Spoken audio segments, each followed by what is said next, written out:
Tentang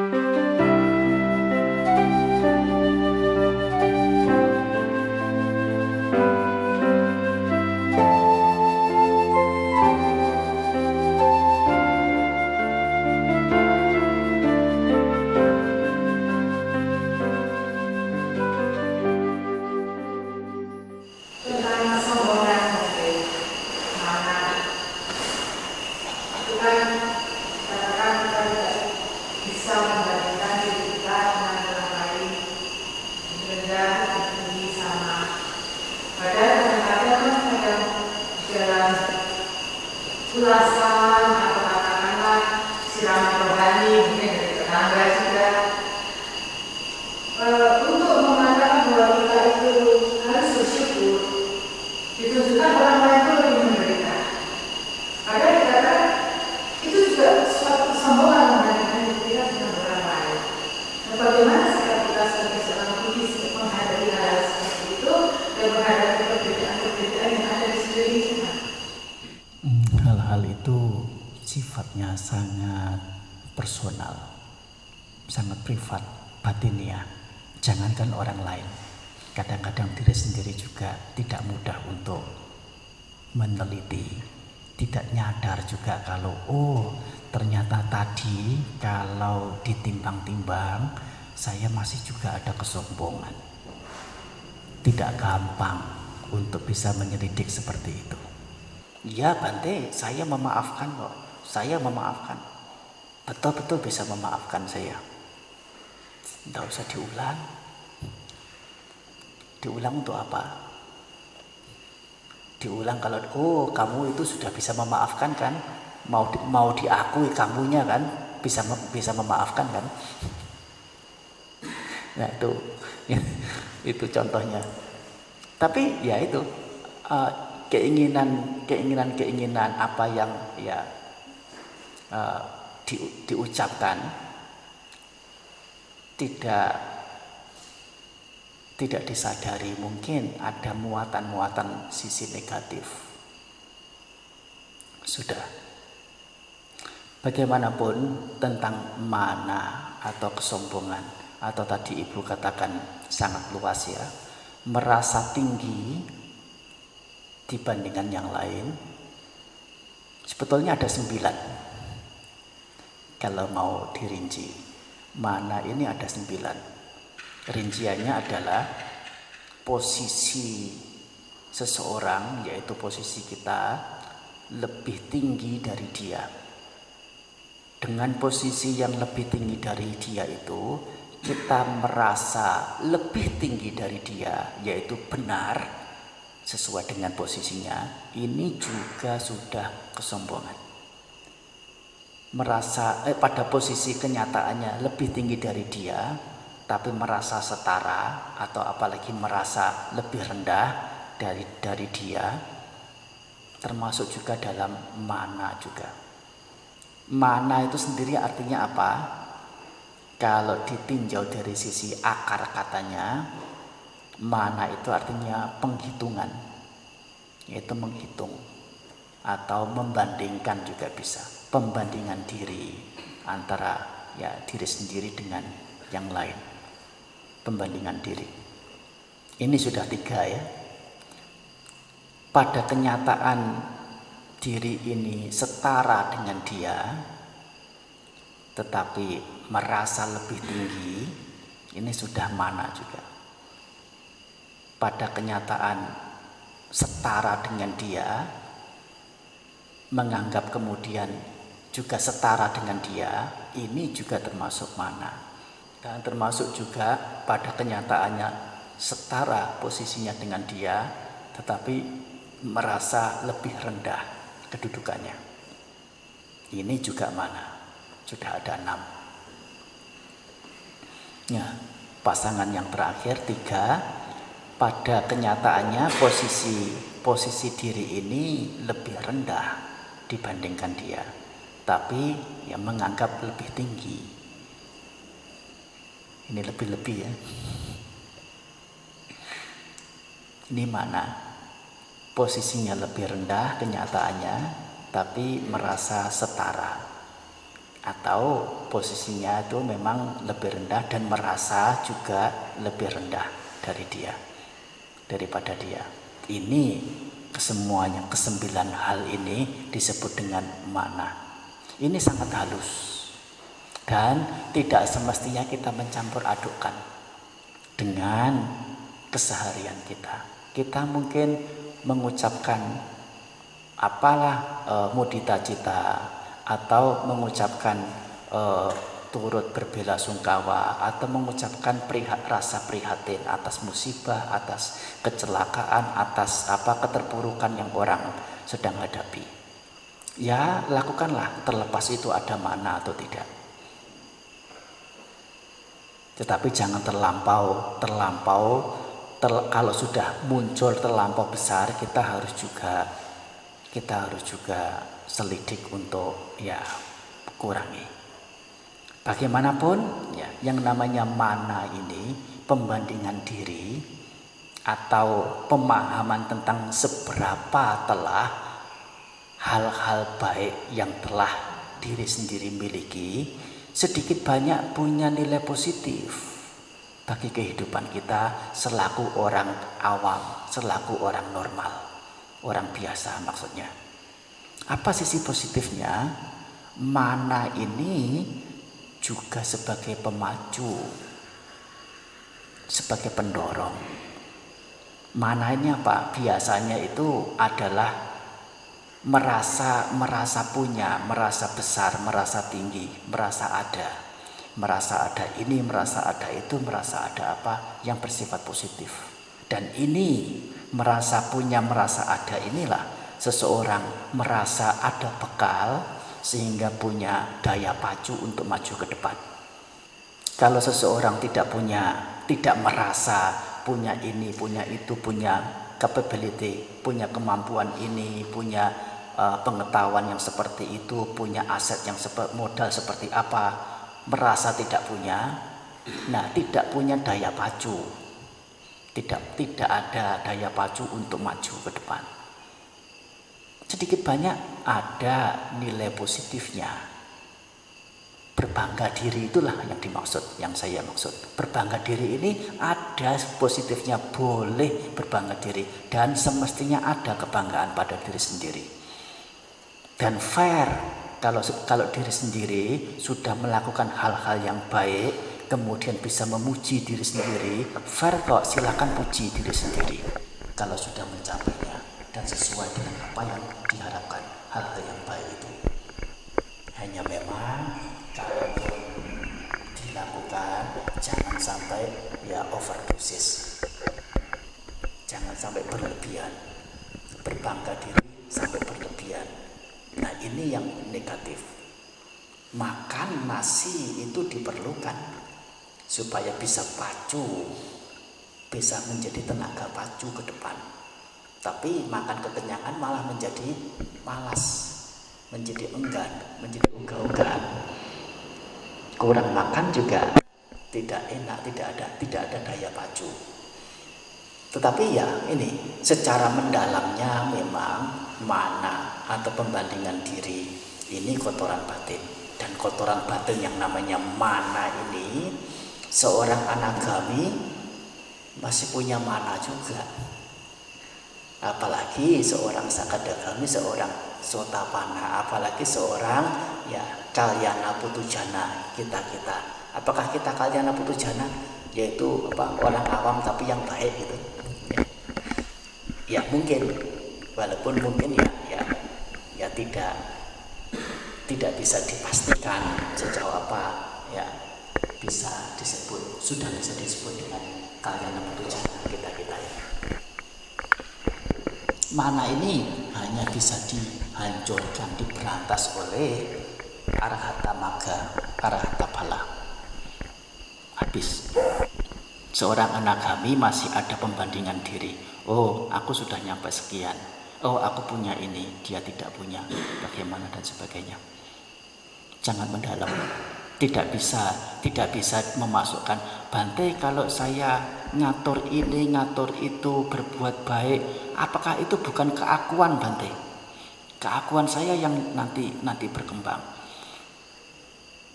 itu memang tidak mungkin ditolak. Tetapi bagaimana kita berbuat sesuatu tanpa ada keakuan ini? Kita tidak suci, kita belum suci. Bagaimanapun keakuan itu akan selalu menyelimuti. Paling tidak bisa memilah-milah ini buruk apabila melakukan demi aku, tetapi melakukan keburukan, jangan. Walaupun demi aku, tapi melakukan kebaikan, silakan. Silakan demi aku ini melakukan kebaikan sebanyak mungkin. Demi aku. Soalnya kalau bukan demi aku, mau demi siapa? Dan Sang Buddha mengajarkan untuk demi aku inilah seseorang mestinya melakukan kebaikan. Tidak perlu demi siapa yang lain. Apakah ini tidak egois? Bukan. Ini adalah hal yang logis. Dengan satu pemikiran, kenapa dikatakan logis? Kalau bukan demi aku, segala hal yang mendatangkan manfaat seseorang lakukan, seseorang buat,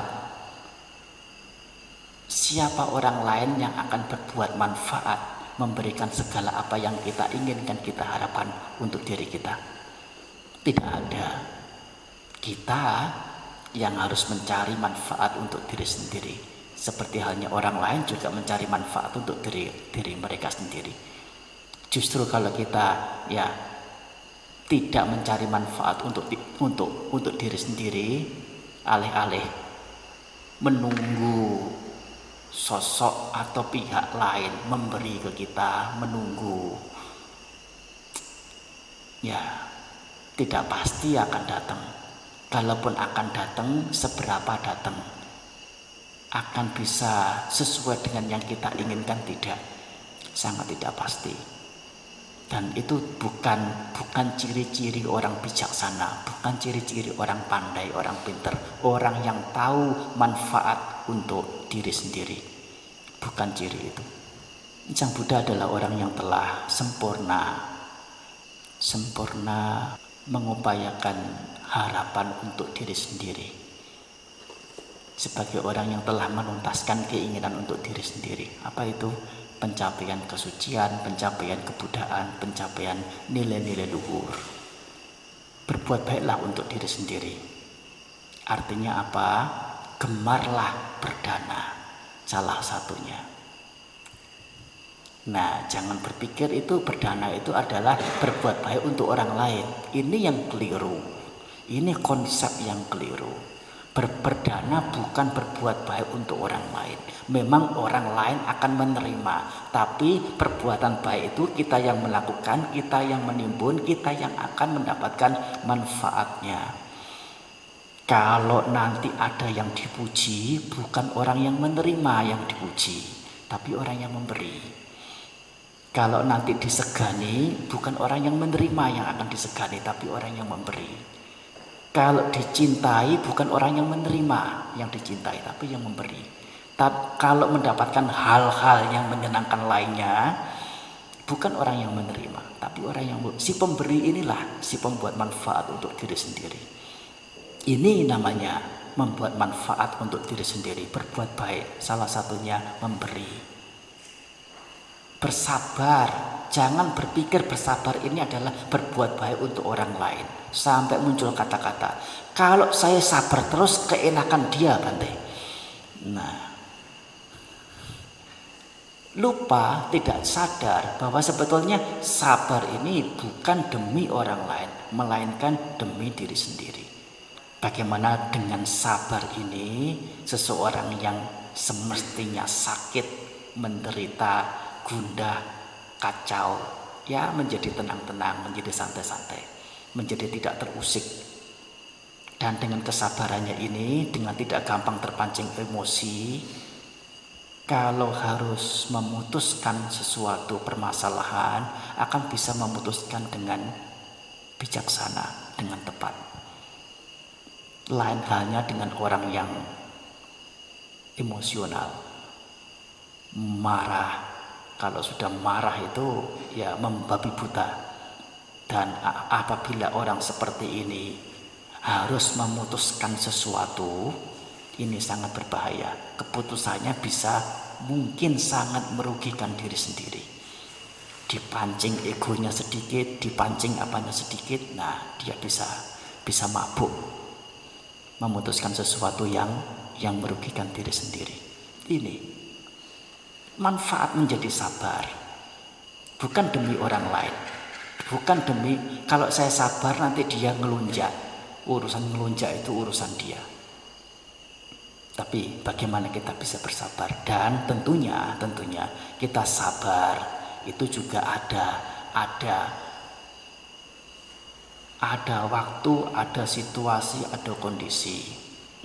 Artinya apa? Bukan berarti sabarnya itu tidak baik. Sabar selalu baik. Tetapi satu hal yaitu adalah upaya mengontrol, mengatur, mengendalikan orang lain itu juga mungkin diperlukan. Sehubungan dengan kita hidup tidak sendiri dan selalu bersama. Misal dengan pegawai, misal dengan sesama karyawan, misal dengan anggota keluarga. Tidak mungkin kita sebagai orang tua, anak berbuat baik, ya kita senyum dengan penuh kesabaran. Kemudian anak berbuat curang, kurang ajar sama orang lain, kurang ajar sama orang tua, ya kita senyum, bersabar. Tidak ada batasan apa yang kita itu, nah sebetulnya tidak setuju dengan sikapnya.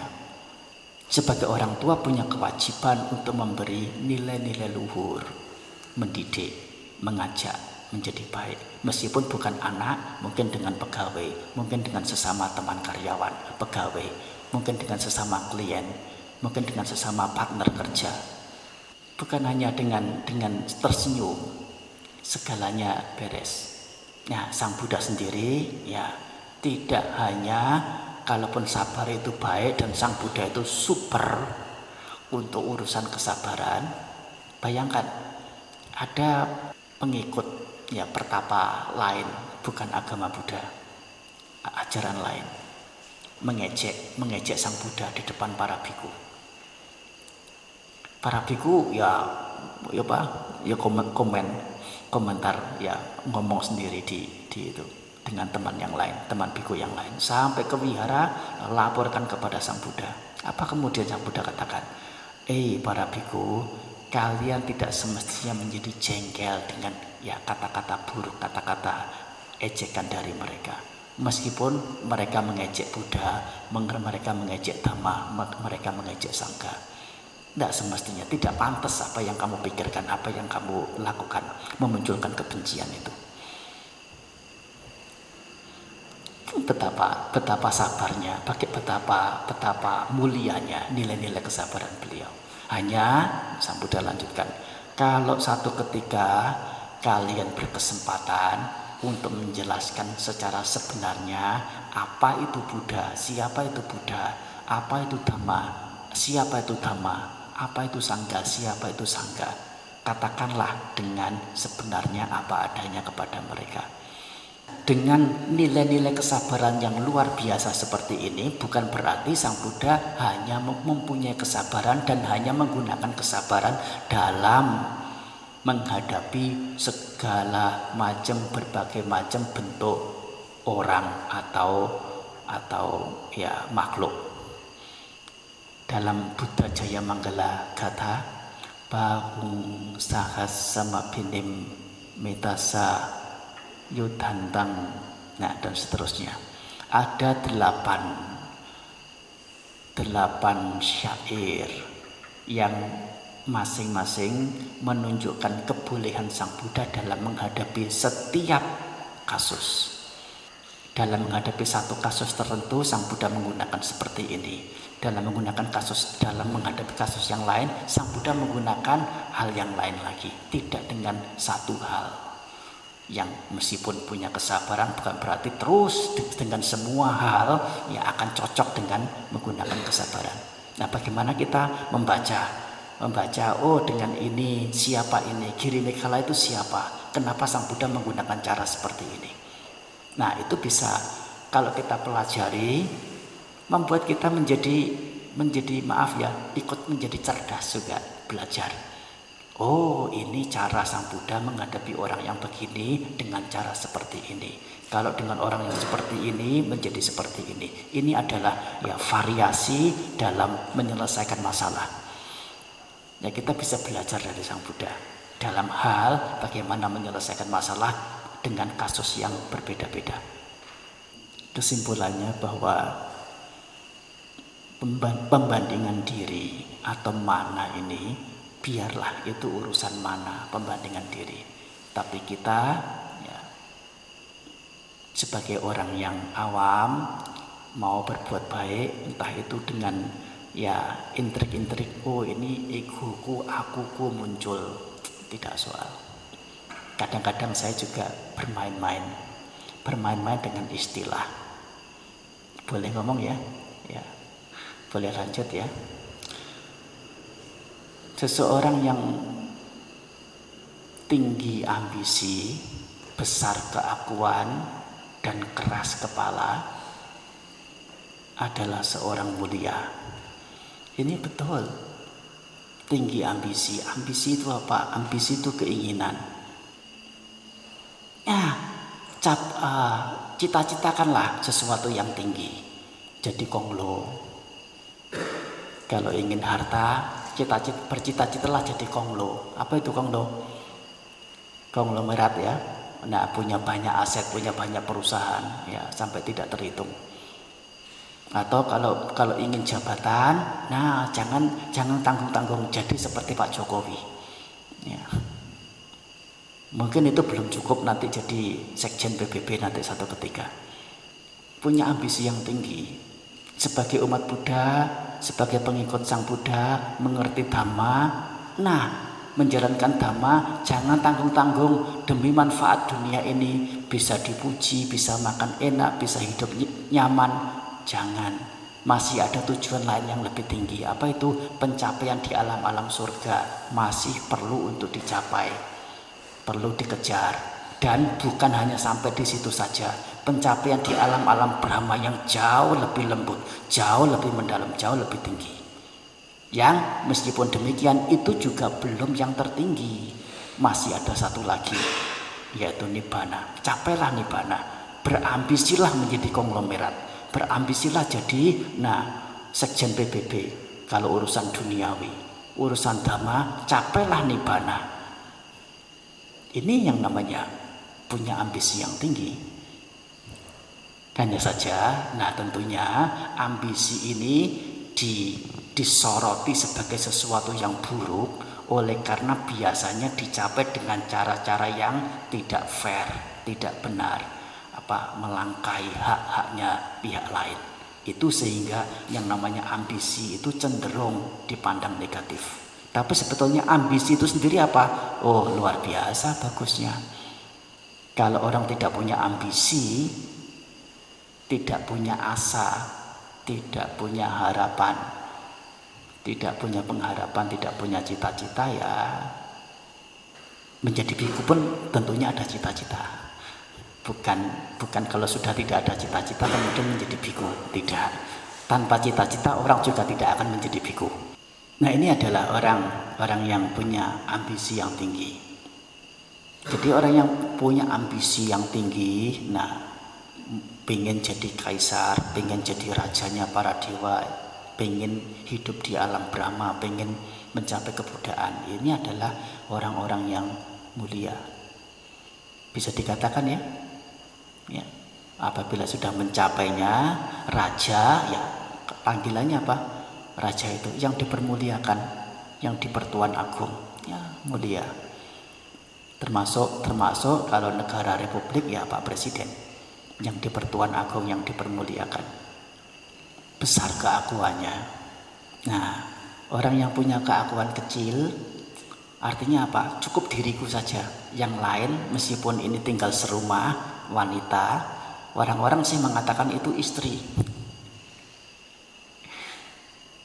Tapi ya itu karena keakuannya itu sangat kecil, pokoknya diriku, nggak peduli itu wanita itu mau makan, sudah makan, belum makan, mau datang, belum datang, tidak urus. Ada anak-anak kecil beberapa, orang sekitar sih mengatakan itu anak-anaknya.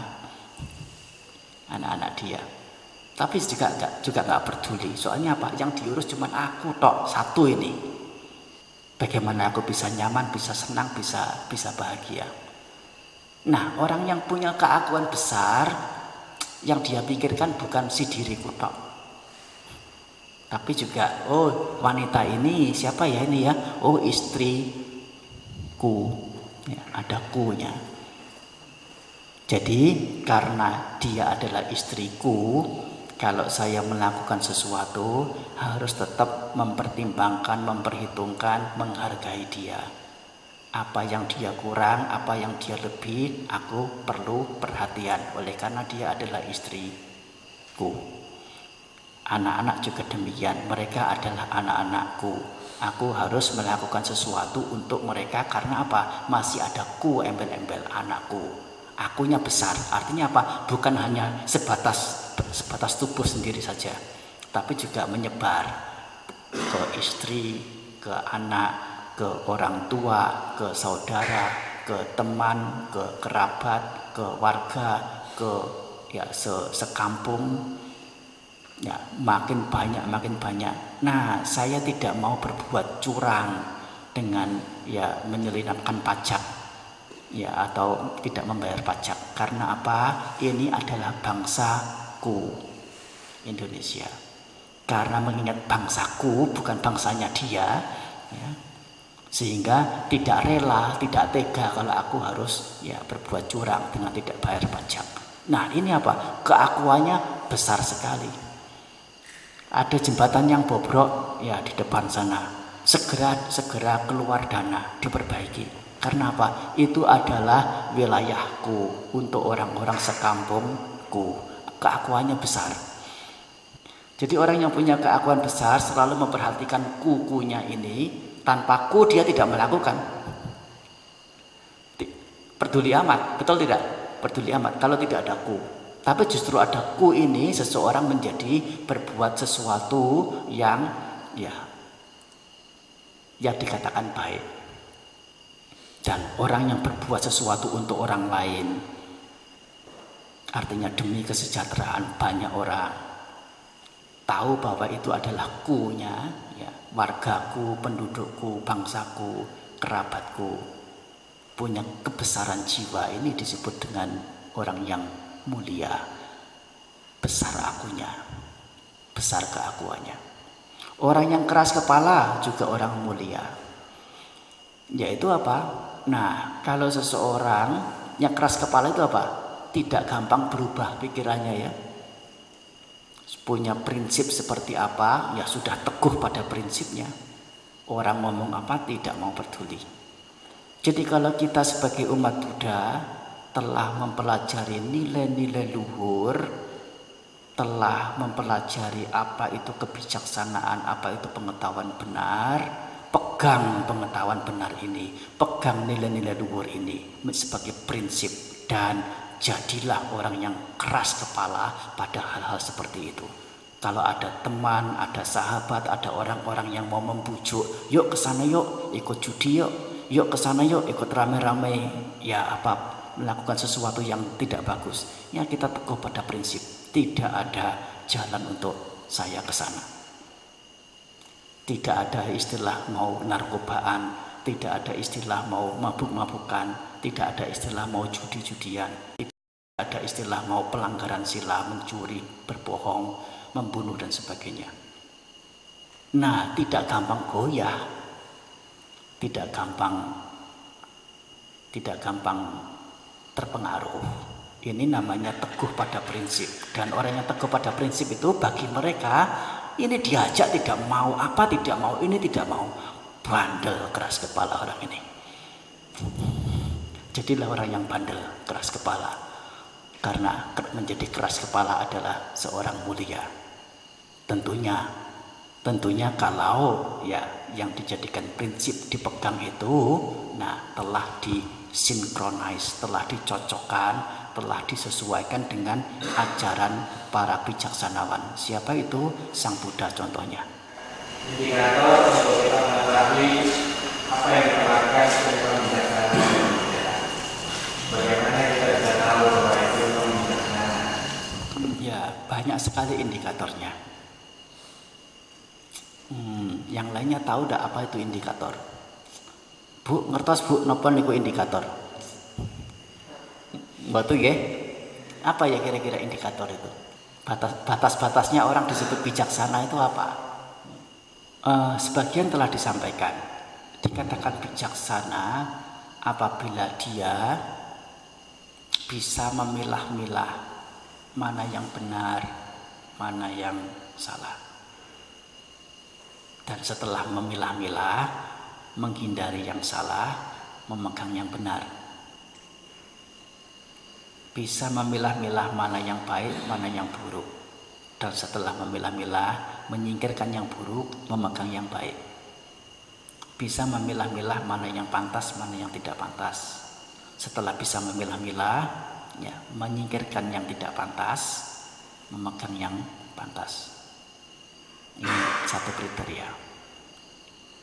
Satu kriteria yang lain adalah dikatakan bijaksana apabila jika melakukan sesuatu, tindakan yang dilakukan adalah tindakan yang terpuji. Tindakan terpuji. Kalau bertutur kata halus, tutur kata manis, tutur kata benar, tutur kata yang menyenangkan telinga. Kalau berpikir, ya, pikirannya adalah pikiran yang mulia, pikiran baik. Yang berbeda apabila seseorang itu dikatakan bukan orang bijaksana, orang bodoh. Kalau berpikir yang muncul pikiran-pikiran jahat. Kalau bertutur kata kasar, tutur kata kotor, tutur kata hasutan, tutur kata bohong. Kalau berbuat, perbuatannya juga perbuatan tercela, perbuatan nista. Ini orang bodoh. Satu hal lagi, kriteria orang bijaksana lebih lengkap. Ada 7. Tahu pokoknya, pokok dhamma. 1. Tahu penjelasan dhamma. Tahu diri, tahu ukuran, tahu tempat, tahu waktu, tahu orang. Lengkap ya? Bagaimana dikatakan tahu dasar-dasar kebenaran? Ya, kita harus tahu, misalnya peribahasa, misalnya kata ungkapan-ungkapan, pepatah-pepatah yang mendidik. Misalnya apa? Pepatah apa? Misalnya gimana? Becik ketite olo ketoro. Nah, pepatah ini harus diketahui. Untuk apa? Untuk kita simpan satu ketika itu bisa mengingatkan kita untuk tidak berbuat buruk, sebaliknya berbuat baik. Apa sih artinya becik ketite olo ketoro itu? Kalau orang buruk ketahuan dia itu akan dicela, dia itu akan terpuruk, dia itu akan dikucilkan masyarakat. Ketahuan itu buruknya. Kalau orang itu berhasil, banyak teman, banyak pengikut, banyak harta, banyak dipercaya orang, ketahuan dia baiknya. Betul ya? Nah, seperti itu. Ini adalah penjelasannya. Hanya kata becik ketite olo ketoro, meskipun didengar belum tentu mengerti, belum tentu paham artinya. Betul ya? Nah, kemudian dijelaskan. Jadi tahu dasar-dasar kebenaran, kemudian tahu penjelasan kebenaran itu. Kalau hanya tahu dasar-dasarnya saja memang sudah baik, tetapi juga perlu dibantu dengan penjelasannya. Nah, dasar-dasar kebenaran ini adalah pepatah Jawa yang kebetulan juga sama dengan ajaran Sang Buddha. Dalam bahasa palingnya Suwijano Bawang Hoti Suwijano Prabawo. Kalau diterjemahkan dalam bahasa Jawa, becik ketitik olo ketoro. Nah, termasuk juga ajaran-ajaran lain yang terkumpul banyak sekali, dikatakan ada 84.000 poin yang termaktub, yang tercantum dalam Tipitaka ini. Sudah berapa poin kita belajar agama Buddha yang kita dapatkan?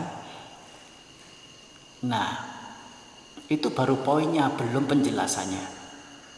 Nah, ini semua sangat bermanfaat. Bagaimana kita semestinya untuk berikutnya adalah banyak belajar, banyak mengetahui dasar-dasar kebenaran. Apa yang menjadi ajaran patut, apa yang menjadi ajaran benar Sang Buddha.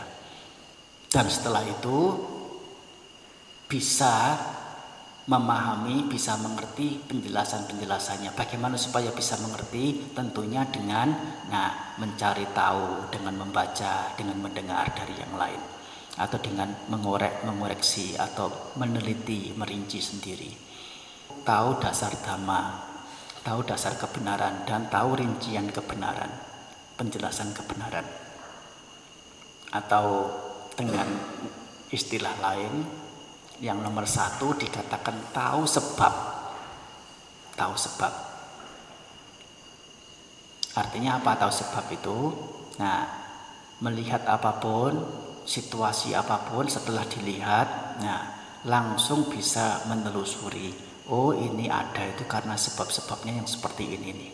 Nah, tahu akibatnya, melihat sebuah situasi, sebuah keadaan, langsung bisa menilai, langsung bisa mengetahui ini semua nanti akan bisa mengakibatkan yang seperti demikian. Ini namanya tahu akibat. Ini sebagai penjelasan yang lain dari yang namanya Dhammanyu dan Attanyu dalam bahasa Palinya.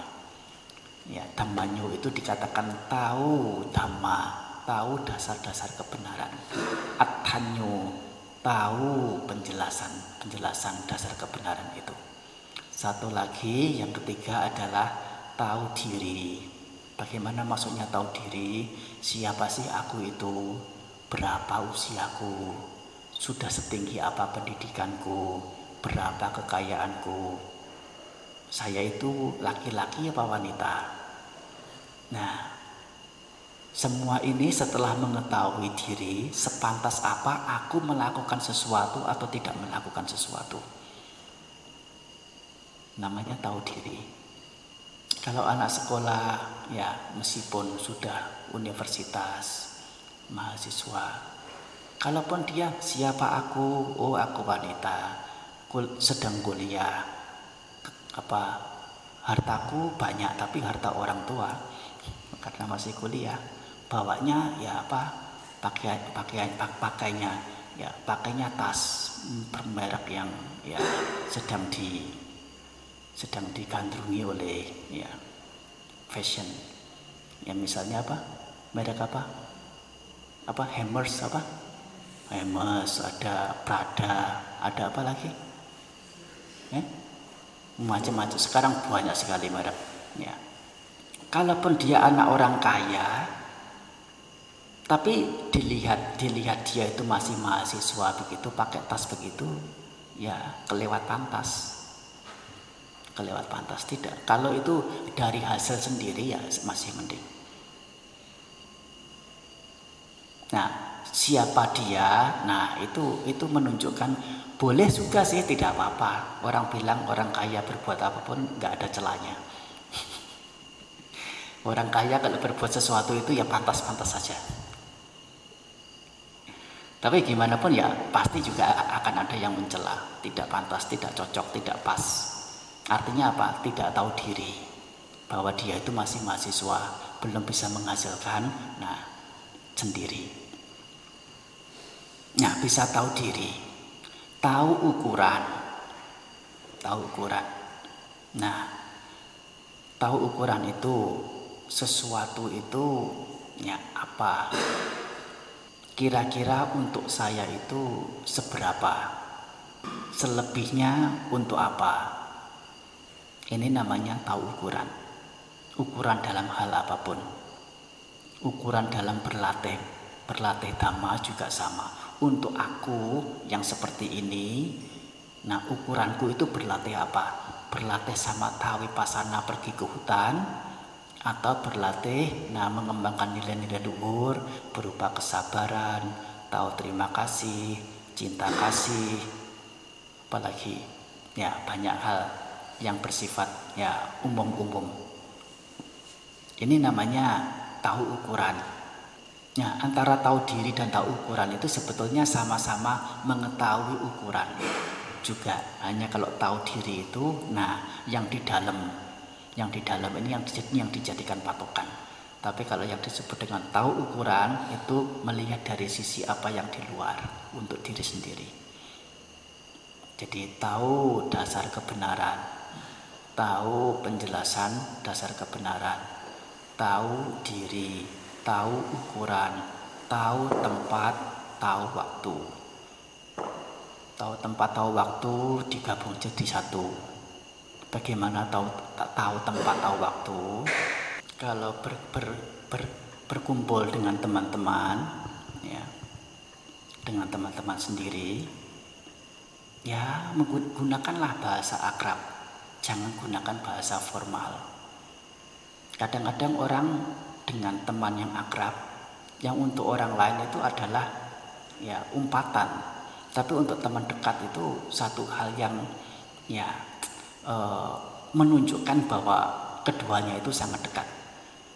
Misalnya contoh saja, sompret lo baru datang. Nah, atau mungkin lebih dari itu, bajingan lo baru datang. Nah, justru orang yang dikatai seperti itu bisa jadi menjadi bangga. Karena apa? Setelah dianggap dekat sehingga sampai muncul kata-kata begitu dari temannya. Tapi kalau justru malah baru datang ya, masuk silakan. Nah, ini menjadi ragu, ini teman dekat tamu yang tidak begitu kenal. Malah menjadi bingung. Bahasa itu menunjukkan seberapa keakrabannya. Tapi kalau meskipun teman dekat di rumah, di kampung bisa ngomong seenaknya, bisa mengumpat, bisa mengejek, bisa apa, boleh kalau di rumah. Tapi kalau di kantor, teman kita yang biasa di kampung, di rumah, dia itu seorang bupati, seorang camat. Kalau ada di kantornya, kita lagi datang ke kantor untuk urus sesuatu, manggilnya, ngomongnya harus sesuai dengan situasi di kantor. Jangan panggil seperti apa yang biasa kita panggil di rumah, ngomong dengan bahasa seperti bahasa di rumah. Nah, itu tidak menghargai, tidak mengerti tempat, tidak mengerti waktu. Waktu mengerti waktu seperti apa yang lain. Nah, kalau seseorang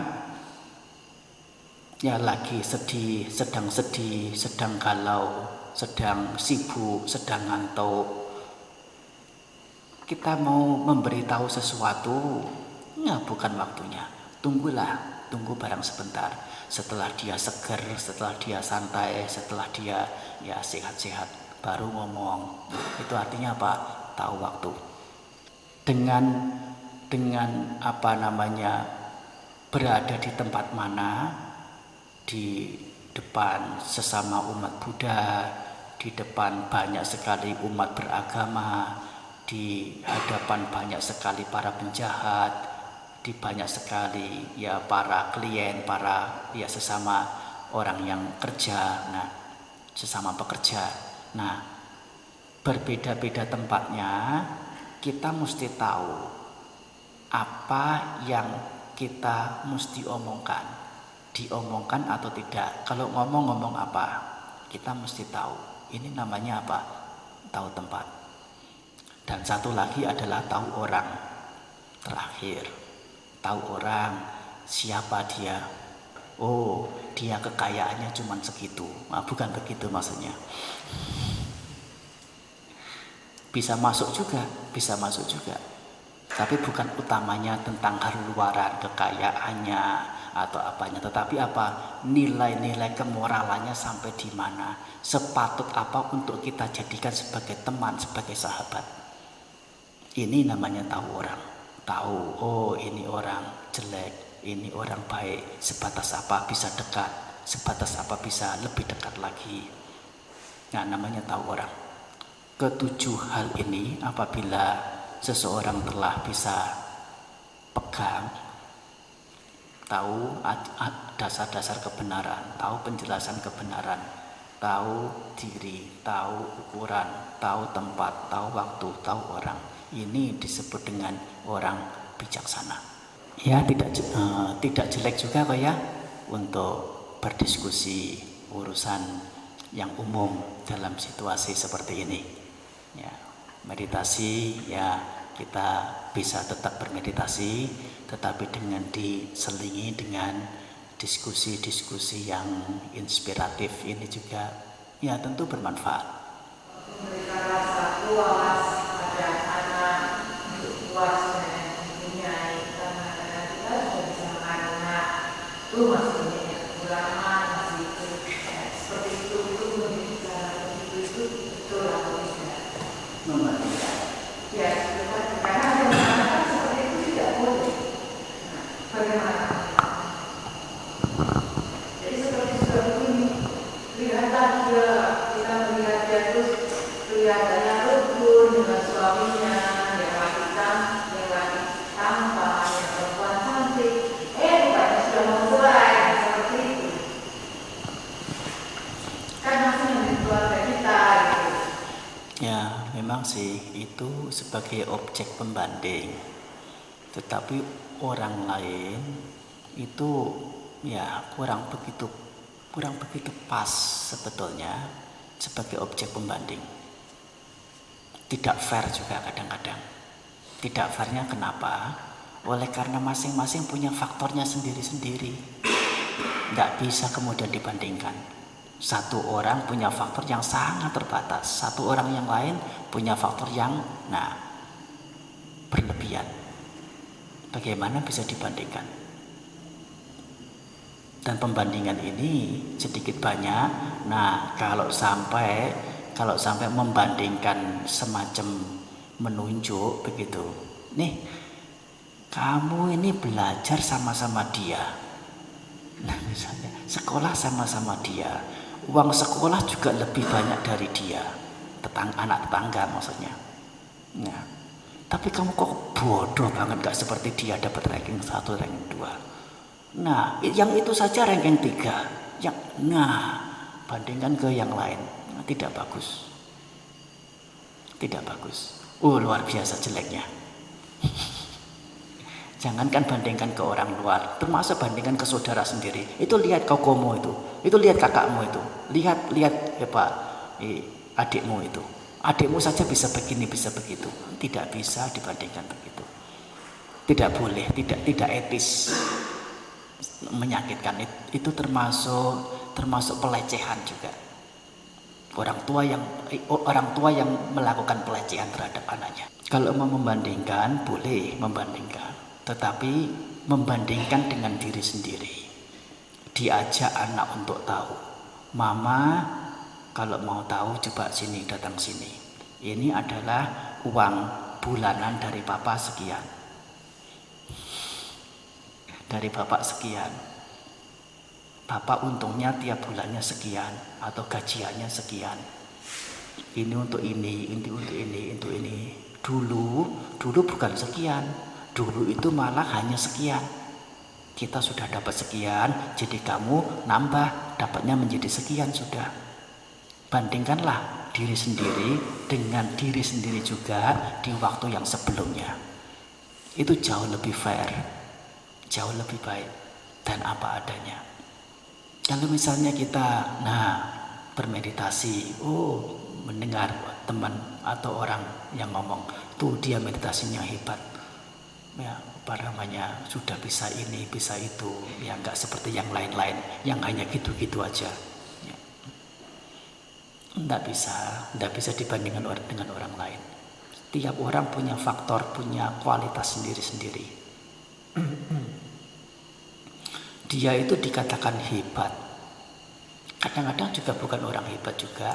Karena apa? Dulu dia sudah punya simpenan karma yang kuat, entah itu kehidupan lampau ataupun kehidupan ini di waktu sebelum-sebelumnya. Bagaimanapun dengan sedikit usaha saja sudah menonjol, sudah mencolok kemajuannya. Tapi sebetulnya dia bukan orang hebat, kalaupun lebih tinggi dibandingkan yang lainnya. Seseorang dikatakan hebat yang sesungguhnya apabila dia bisa memacu diri dari tingkatan yang sekian menjadi tingkatan yang jauh lebih tinggi dalam waktu relatif lebih singkat, sangat singkat. Ini baru dikatakan orang hebat yang sesungguhnya. Bagaimana dia dibandingkan dengan dirinya sendiri di waktu sebelumnya. Baru namanya orang hebat. Kalaupun orang hebat yang dikatakan orang hebat itu ya tingkatannya masih tingkatan rendah. Tetapi kalau dia bisa memacu diri, loncat sampai 3 tingkat, 4 tingkat, 5 tingkat langsung, itu orang yang luar biasa.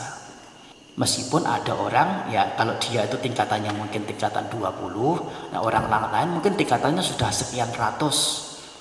Tetapi apa? Ya kemajuannya ya begitu-begitu saja. Tapi kalau ada orang, kalaupun tingkatan yang sangat bawah, tapi bisa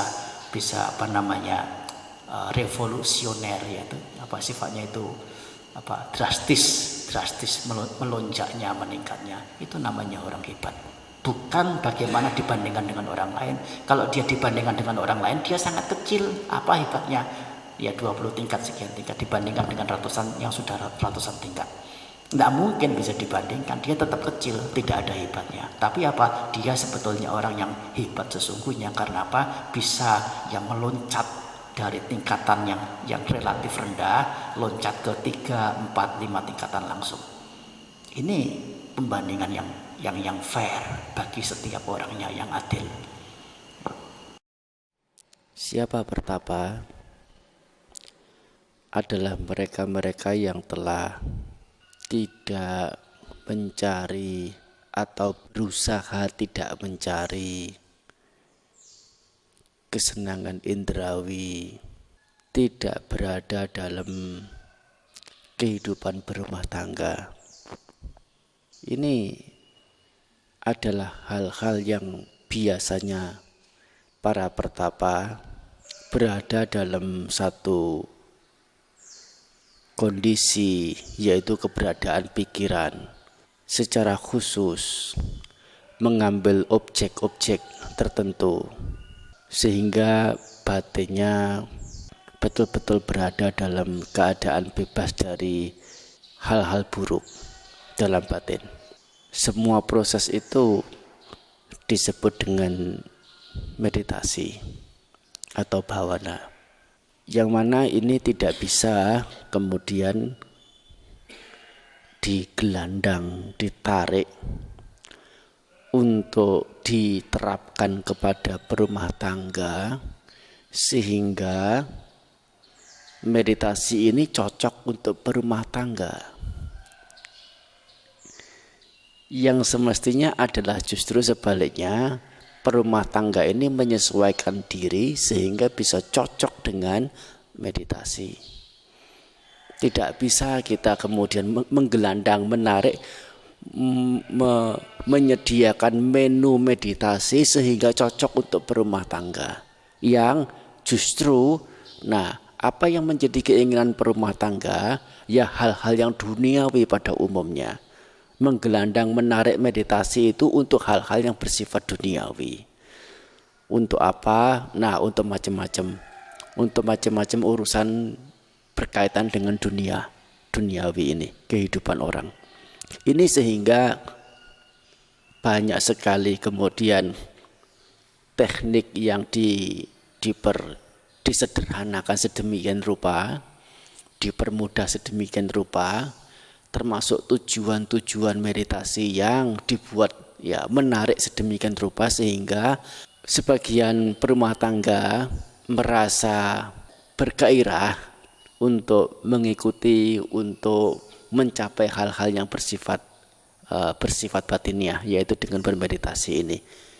Ini memang satu sisi sebagai satu pendorong, sebagai satu pendukung kebanyakan orang untuk tertarik pada yang namanya meditasi ini. Tetapi apabila meditasi ini terus kemudian ditarik sedemikian rupa agar bisa sesuai dengan kemauan-kemauan umumnya para berumah tangga, Nah, menjadi timpang akhirnya. Menjadi timpang. Jelas sekali ya meditasi ini paling mendasar. Kalau yang dimaksud adalah meditasi Buddhis sejauh yang secara pribadi saya tahu, tidak kurang tidak lebih adalah berkaitan dengan penyingkiran kotoran batin. Menyingkirkan kotoran batin ini sudah yang tidak terhindarkan. Kalaupun sekedar meditasi cinta kasih, apa cinta kasih itu? Satu keberadaan batin yang bebas dari membenci. Dari definisi cinta kasih di sini sudah jelas, kotoran batin dilenyapkan, berusaha dilenyapkan. Apa itu? Dosa, kebencian. Tanpa melenyapkan kebencian, melenyapkan dosa, meditasi cinta kasih pun tidak mungkin berjalan, tidak mungkin berhasil. Sehingga mengapa dengan uraian-uraian yang apa adanya tentang meditasi, sebagian orang menjadi kaget. Oleh karena apa? Ya, dibiasakan dengan sesuatu yang memang sudah simpel, mudah. Asal duduk, kemudian memperhatikan nafas masuk dan keluar, itu sudah semuanya. Kalau hanya itu saja yang para pertapa lakukan, alangkah rendahnya, simpelnya.